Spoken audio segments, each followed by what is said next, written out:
Have you ever felt the sting of disrespect from your grown children? Those moments when their sharp words or dismissive attitude cut deeper than you'd ever admit. You're a senior who's given everything, years of love, sacrifice, and wisdom, only to feel like your voice is ignored in your own family. Maybe it's a snarky comment at a holiday dinner in your Texas home, or a cold silence from your daughter in California when you offer advice. It hurts, and it's not just you. Millions of seniors across the U.S. face this heartbreak, with 59% struggling to maintain respect from adult children, according to Pew Research. But here's the truth. You don't have to accept disrespect as your new normal. In this video, we're diving into 6 powerful, heartfelt steps to reclaim your dignity and rebuild a bond of mutual respect with your grown kids, tailored for seniors navigating today's fast-paced world. Watch until the end because these strategies aren't just tips. They're your roadmap to restoring the love and respect you deserve, ensuring you feel valued in every conversation, from family dinners to phone calls, for years to come. Before we begin, I would appreciate it if you like this video. You can help me continue to spread the old age lesson. If you haven't subscribed yet, I recommend you subscribe and turn on the bell so you don't miss any videos. If you like this video, please comment number 1. If you don't like it, comment number 0 to let me know, so I can make a better video for you. Now let's get started. Number 1. Know the silent screams of your heart. Heart attacks don't always arrive with the theatrical flair you'd expect from a Hollywood blockbuster. No dramatic chest clutching, no collapsing in slow motion to a swelling violin score. For seniors, particularly those over 65, the signs of a heart attack can be maddeningly subtle, often masquerading as something mundane like indigestion, fatigue, or even a bad night's sleep. Your heart might be screaming for help in a whisper, and those whispers are easy to dismiss, especially if you're used to the aches and pains of aging. But recognizing these signs in as little as 10 seconds could be the difference between walking out of the hospital and never leaving your living room. Imagine this. You're sitting in your favorite recliner, maybe watching Jeopardy, or sipping decaf coffee, when you feel a heavy, unrelenting pressure in your chest. It's not sharp pain but a crushing weight, as if a grand piano has been dropped squarely on your ribcage, squeezing the breath out of you. Or perhaps it's a gnawing ache that creeps up to your jaw, neck, or even your teeth, making you wonder if you need a dentist instead of an ambulance. You might feel a tingling or numbness radiating down your left arm, sometimes the right, like an electric current misfiring in your nerves. For some, it's nausea or a queasy sensation, as if last night's pot roast or that extra slice of apple pie is staging a revolt in your stomach. Other warning signs include sudden shortness of breath, even if you haven't climbed a single stair, dizziness that makes your living room spin like a tilt-a-whirl at the county fair, or a cold, clammy sweat that leaves you feeling like you've been dunked in a bucket of ice water, even in your cozy, heated home. These symptoms are especially sneaky in seniors, women, and those with conditions like diabetes or neuropathy, where nerve damage can dull or alter the signals. The American Heart Association reports that up to 40% of heart attacks in older adults present with atypical symptoms: vague fatigue, weakness, or a general sense of unease rather than classic chest pain. Women, in particular, may experience symptoms like back pain, heartburn, or extreme tiredness, which are easy to brush off as just aging or a bad day. If you're a senior living alone, whether in a bustling Florida retirement community or a quiet farmhouse in rural Iowa, you can't afford to ignore these red flags. Every second you dismiss them, your heart muscle is starving for oxygen, dying cell by cell. The heart attack is like a ticking time bomb. The longer it goes untreated, the greater the damage. According to the Centers for Disease Control and Prevention, CDC, about 20% of heart attack victims die before reaching the hospital, often because they delayed seeking help. To prepare, familiarize yourself with these symptoms now, before a crisis hits. If you live alone, keep a mental checklist or even a written note near your phone. Chest pressure, jaw/neck/arm pain, nausea, shortness of breath, dizziness, cold sweat. If anything feels off, don't second-guess yourself. It's not about being paranoid. It's about being proactive. If you're unsure whether it's a heart attack or just that spicy chili from lunch, err on the side of caution. Call 911 and let the professionals sort it out. It's far better to feel a little embarrassed at the ER than to miss your chance to survive. Act like your life depends on it, because it does. Number 2. Cough like your life's on the line. You're alone in your home, maybe in a sunny condo in a Florida retirement village, a cozy apartment in a Chicago senior complex, or an isolated cabin in the Montana wilderness. Suddenly, the warning signs hit, that crushing chest pressure, shortness of breath, or a cold sweat that sends a chill down your spine. Panic starts to tighten its grip, whispering that you're helpless. But you're not. You have a powerful tool that could buy you precious time until help arrives. Cough CPR. This isn't some internet myth or old wives' tale. It's a technique supported by cardiologists in specific scenarios to help maintain blood flow during the early stages of a heart attack when you're alone. Think of it as your personal emergency jumpstart, a way to keep your heart's engine running when it's starting to stall. Here's how to do it, step by step. As soon as you recognize heart attack symptoms, whether it's that grand piano on your chest feeling or a wave of nausea, don't freeze. Act immediately. Take a deep, deliberate breath, filling your lungs, as if you're about to blow out 80 birthday candles or sing Sweet Caroline at a Red Sox game with every ounce of your soul. Then, cough with all your might, as if you're trying to dislodge a piece of steak stuck in your throat or clear a stubborn tickle that won't quit. This isn't a polite, dainty cough. It's a forceful, guttural hack that engages your chest muscles and sends a jolt through your body. Repeat this every 2 seconds, maintaining a steady rhythm. Deep breath, hard cough, pause, deep breath, hard cough, pause. Why does this work? Each cough compresses your heart, mimicking its natural pumping action and forcing blood to circulate to your brain, lungs, and vital organs. It's like manually squeezing a stress ball to keep the blood flowing when your heart is struggling to do its job. CPR can help prevent fainting, maintain consciousness, and buy you critical minutes, sometimes 10 to 15 minutes or more, until paramedics arrive or your symptoms stabilize. The science backs this up. Studies, like those referenced in the Journal of Emergency Medicine, suggest that vigorous coughing can generate enough pressure to sustain blood flow during certain types of cardiac arrhythmias or early heart attack symptoms. It's particularly useful for seniors living alone in areas where emergency response times might be longer, like rural towns where the nearest hospital is 30 miles away or gated communities with complex entry systems. However, cough CPR isn't a cure or a substitute for professional medical care. It's a temporary lifeline to bridge the gap until help arrives. To make this technique second nature, practice it now, when you're calm and healthy. Sit in a chair, take a deep breath, and cough hard, timing yourself to do it every 2 seconds for a minute. Feel how your chest tightens and your body responds. This rehearsal can make all the difference in a crisis, when panic might cloud your thinking. If you're able, move to an unlocked door or an open area where paramedics can find you easily. Near the front porch, for example, or in the living room with the door ajar. If you live in a multi-story building, try to stay on the ground floor to avoid stairs for responders. Keep coughing rhythmically until help arrives or your symptoms ease. If you feel faint, lie down on your back with your feet slightly elevated, use a pillow or a rolled-up blanket to help blood flow to your brain, but keep coughing if you can. This technique could be the difference between staying conscious and collapsing alone, so treat it like the lifeline it is.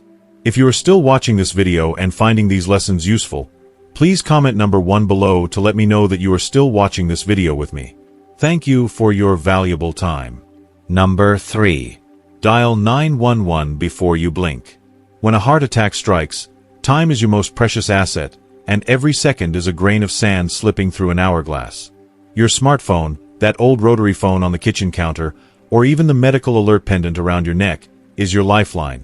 Don't hesitate to use it. The moment you suspect a heart attack, grab your phone, dial 911, and put it on speaker to keep your hands free. As soon as the dispatcher answers, say clearly and firmly, "I think I'm having a heart attack." Don't soften it with phrases like, "I'm not sure," or "it might just be gas." Be specific and direct. Then, provide your exact location with as much detail as possible. "I'm at 123 Maple Street, the blue house with the red mailbox, Rural Route 4, in Smithville." If you're in an apartment, include the building number, floor, and unit. Apartment 3B, 3rd floor, Sunshine Towers, gate code 4567.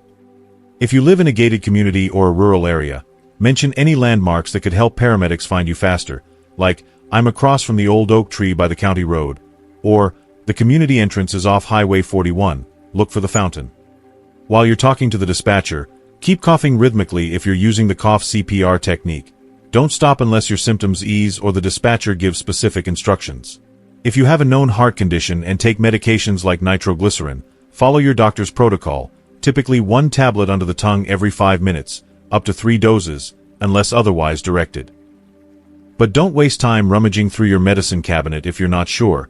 Calling 911 is the priority.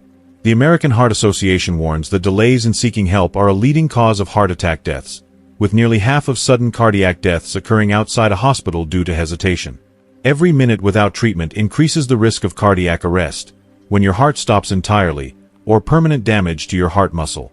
For seniors, especially those living alone in places like Florida's sprawling retirement communities, rural Midwest towns, or urban high-rises, this urgency is non-negotiable. The farther you are from a hospital, the more critical those first minutes become. Rural areas can have EMS response times of 15 minutes or more, compared to 5 to 10 minutes in cities. If you're in a cell phone dead zone, a common issue in rural areas, use a landline if available, or shout for a neighbor or passerby after calling 911, leaving the phone on speaker so the dispatcher can hear you. If you have a medical alert device like Life Alert or a similar system, press the button immediately after calling 911 to ensure help is on the way. If you live alone, take proactive steps now to make emergencies easier to manage. Keep your phone charged and within arm's reach at all times, on your nightstand, in your pocket, or next to your favorite armchair. Program 911 into your speed dial or keep a landline as a backup, since cell service can be unreliable in storms or remote areas. If you live in a multi-unit building, inform a trusted neighbor about your health concerns and give them a spare key to unlock your door for paramedics. Never try to drive yourself to the hospital. Studies show that driving during a heart attack increases the risk of accidents and delays critical care, as paramedics can start life-saving treatments like oxygen, aspirin, or defibrillation the moment they reach you. For seniors in isolated settings, consider additional precautions. If you live in a rural area, contact your local fire department or EMS ahead of time to confirm they have your address and any special instructions, like gate codes or directions to your property. In retirement communities, familiarize yourself with the community's emergency protocols. Some have on-site responders who can bridge the gap until an ambulance arrives. Keep a list of your medications, allergies, and medical history near your phone or in a wallet card to share with paramedics. If you have a history of heart issues, talk to your doctor about whether you should keep aspirin, typically 325 milligrams, on hand to chew during a suspected heart attack, as it can thin the blood and improve outcomes, but only do this if medically approved. Every second counts, so act like your life is on the line, because when it comes to a heart attack, it is. Number 4. Chew aspirin like it's your last meal. Picture this. Your chest feels like it's caught in a vice, pain radiating like a wildfire through your arms or jaw. Time is your enemy, but aspirin is your ally, if you have it handy. Every senior should keep a bottle of 325 milligrams uncoated aspirin in their medicine cabinet, nightstand, or even a small Ziploc bag in their purse or wallet. Why uncoated? Because it dissolves faster when you chew it, rushing into your bloodstream like a firefighter dousing flames. Chewing a 325 milligrams tablet, or 481 milligrams low-dose aspirins if that's what you have, thins your blood and helps break up the clot that's strangling your heart muscle. This isn't just a pill. It's a lifeline that can buy you precious minutes. Here's how to do it. Pop that tablet in your mouth and chew it slowly, like you're savoring a piece of hard candy at your grandchild's school play. Don't just swallow it whole. Chewing releases the active ingredients faster. Wash it down with a small sip of water if you can, but don't waste time searching for a glass. Every second counts. If you're on blood thinners like warfarin or have an aspirin allergy, this step might not be safe for you. So, seniors, do your homework now. Call your doctor or cardiologist today to confirm whether aspirin is okay for you in an emergency. Write down their advice and tape it to your fridge or medicine cabinet. If you're cleared to take it, make aspirin as accessible as your house keys. Store it where you can grab it in 10 seconds flat, your bedside table, kitchen counter, or even a fanny pack for those daily walks. In a heart attack, aspirin isn't just medicine. It's your first line of defense, as critical as oxygen to a drowning swimmer. Act fast, chew it, and give yourself a fighting chance. Number 5. Sit down. Don't collapse. When a heart attack hits, your instinct might be to spring into action. Stumble to the front door to flag down help or, worse, try to drive yourself to the hospital. Stop. For seniors, whose hearts may already be weakened by age, high blood pressure, or years of wear and tear, moving during a heart attack is like pouring gasoline on a fire. Physical exertion spikes your heart's demand for oxygen, and a struggling heart can't keep up. That's a one-way ticket to cardiac arrest. Instead, Your mission is to stay still and conserve every ounce of energy your heart has left. Find a stable spot, a couch, a chair, or even the floor against a wall. Sit or lie down with your head slightly elevated, like you're reclining in your favorite armchair, watching the sunset over the lake. Use pillows or a rolled-up blanket to prop yourself up about 30 degrees. This position reduces strain on your heart by easing blood flow. If you're alone, position yourself near a phone or your emergency alert device. Now, focus on breathing. Slow, deep breaths, like you're inhaling the sweet scent of apple pie at a family reunion or exhaling the stress of a long day. If you've been told to keep coughing, as in cough CPR for some, do it rhythmically, like you're keeping time to a slow waltz. The goal is to stay calm and stable until EMS arrives. Don't play Superman. Your job isn't to save the day. It's to stay alive for the paramedics to do their magic. For seniors, this discipline can mean the difference between seeing another sunrise or not. If you are still watching this video and finding these lessons useful, please comment number 2 below to let me know that you are still watching this video with me.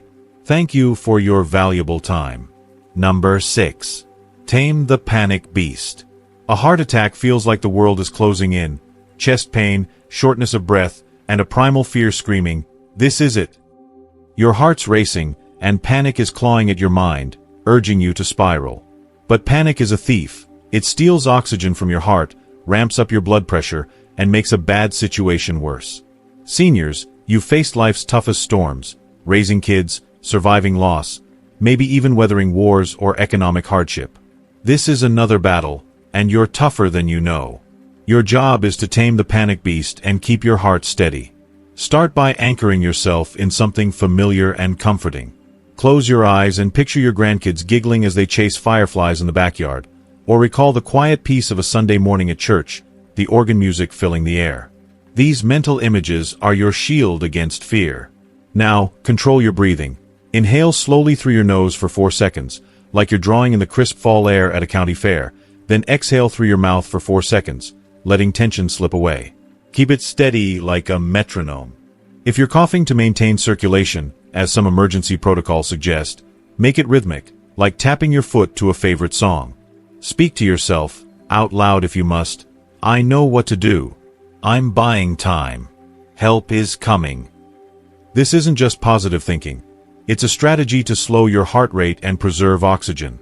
For seniors, staying calm is a skill honed by decades of experience. You've navigated life's curveballs, job losses, health scares, family dramas. This moment is no different. You're not just a passenger in this crisis. You're the captain, steering yourself toward survival. Keep breathing, keep coughing if advised, and hold on to the truth that you're stronger than the fear. EMS is on the way, and you're doing everything right to meet them on the other side. Number 7. Prepare now, survive later. The best defense against a heart attack is not hoping it never happens. It's preparing for it now, so you're ready when it does. Heart disease is a relentless foe, claiming the lives of 1 in 4 Americans, according to the Centers for Disease Control and Prevention, CDC. And seniors over 65 bear the brunt of this epidemic, accounting for nearly 80% of heart attack deaths. If you're living alone, whether in the sprawling suburbs of Arizona, a high-rise apartment in New York City, or a quiet farmhouse in rural Nebraska, the stakes are even higher. A heart attack doesn't send a courtesy call to announce its arrival, and those critical first 10 seconds can determine whether you survive to tell the story. Preparation transforms panic into action, and action saves lives. Here's how to arm yourself today for a battle you hope never comes. Step 1. Memorize the signs and steps. Start by committing the heart attack symptoms and response steps to memory, just as you'd memorize the route to your favorite diner or the lyrics to a song from your youth. Chest pressure, jaw or neck pain, arm tingling, nausea, shortness of breath, dizziness, cold sweat. These are the silent screams of your heart. Review them regularly, like a mental fire drill. Write them down on a card and keep it in your wallet or taped to your fridge, especially if you're prone to forgetting under stress. Practice the cough CPR technique, deep breath, hard cough, every 2 seconds. When you're calm, sitting in your living room or waiting for your morning coffee to brew. Time yourself for 30 seconds to get the rhythm down. It's like learning the steps to a dance that could save your life. The American Heart Association emphasizes that recognizing symptoms and acting within the first few minutes can reduce heart muscle damage by up to 50%, So this preparation isn't just busy work, it's a lifeline. Step 2. Keep communication tools ready. Your phone is your first line of defense, so treat it like a trusted companion. Keep it charged and within arm's reach at all times, on your nightstand while you sleep, in your pocket during the day, or next to your armchair while you watch the evening news. If you're in a rural area with spotty cell service, invest in a landline as a backup. A 2023 study by the Federal Communications Commission found that 15% of rural households still face unreliable mobile coverage. For seniors living alone, a medical alert device, like Life Alert, Medical Guardian, or a similar system, can be a game changer. These devices, worn as a pendant or wristband, connect you to emergency services with the press of a button, even if you can't reach a phone. They're especially critical in places like Arizona's retirement communities, where homes are spread out, or New York's high-rises, where elevators and security protocols can delay paramedics. Research options now, as costs range from $20 to $50 per month, and some offer GPS tracking for those who spend time outdoors, like gardening or walking the dog. If you are still watching this video and finding these lessons useful, please comment number 3 below to let me know that you are still watching this video with me. Thank you for your valuable time. Step 3. Consult your doctor. Schedule a heart-to-heart with your doctor about your heart health, especially if you have risk factors like high blood pressure, diabetes, high cholesterol, or a family history of heart disease. Ask about aspirin therapy. Chewing a 325 mg aspirin during a suspected heart attack can reduce clot formation and improve survival odds by up to 23%, per a 2020 study in the Journal of the American College of Cardiology. But aspirin isn't safe for everyone, so get personalized advice. If you have a history of heart issues, your doctor may prescribe nitroglycerin tablets. Learn the protocol, typically 1 tablet under the tongue every 5 minutes, up to 3 doses, and keep them accessible, like in a small pill case in your pocket or bedside drawer. Discuss your risk of arrhythmias or other heart conditions that might make cough CPR particularly useful. If you live alone, inform your doctor so they can tailor recommendations, such as a wearable heart monitor for those with known cardiac issues. Step 4. Post-emergency information. Make critical information impossible to miss. Write down emergency numbers, 911, your doctor's office, a trusted neighbor, and a family member, on a brightly colored card and post it on your fridge, next to your phone, or on your front door. Include your full address, gate codes, if applicable, and any medical details, like, I have a pacemaker, or allergic to penicillin. If you live in a rural area, contact your local fire department or EMS now to ensure they have your address and directions to your home. A 2022 report from the National Rural Health Association noted that EMS response times in rural areas can exceed 15 minutes, compared to 7 minutes in urban areas. If you're in a gated community or apartment building, provide security staff or a neighbor with a spare key to unlock your door for paramedics. Create a medical info sheet listing your medications, allergies, and conditions, and keep copies in your wallet, car, and near your phone. This preparation ensures first responders can act quickly, even if you're too panicked to speak clearly. Step 5. Build a support network. Don't go it alone, literally or figuratively. Tell your family, friends, or neighbors about your heart health plan. If you live in a retirement community, introduce yourself to the community manager or on-site medical staff and share your emergency contact information. In rural areas, connect with a nearby neighbor who can check on you or alert EMS if needed. For example, if you're in a small town in Iowa, ask a neighbor to keep an eye out for ambulances and guide them to your property. In urban settings like Chicago or Miami, inform your building's front desk or a trusted tenant about your health concerns.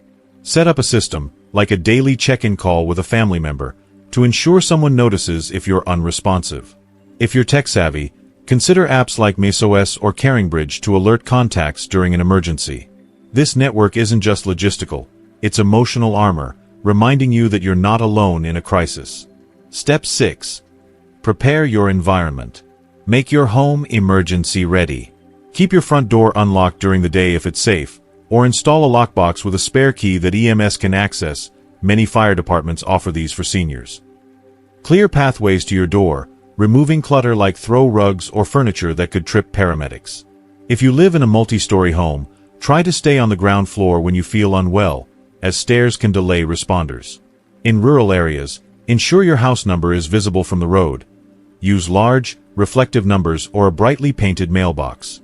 If you have pets, arrange for a neighbor to manage them during an emergency so paramedics can focus on you. These small changes can shave critical seconds off response times, which the CDC notes can increase survival rates by up to 30% in heart attack cases. By preparing now, you're not just planning, you're empowering yourself to act decisively in those first 10 seconds. Preparation turns fear into focus, hesitation into action, and vulnerability into strength. You're building a fortress against the chaos of a heart attack, and every step you take today is a brick in that wall. And there you have it, folks. 6 powerful steps to transform disrespect from your grown children into a relationship built on mutual respect and love. You've learned how to pause before reacting, set boundaries with care, model the respect you want, communicate with empathy, reinforce positive behavior, and live vibrantly to command respect as the incredible senior you are. These aren't just strategies. They're your tools to reclaim your dignity and strengthen those precious family ties, whether you're in a bustling New York apartment or a quiet Nebraska farmhouse. So, tell me, what's one thing you've learned today that you're ready to put into practice in your life? Drop it in the comments below. We'd love to hear how you're taking charge of your relationships. If you found this video helpful, please leave your comment below. And don't forget to like, share, and subscribe to our YouTube channel for more empowering tips to live your best life.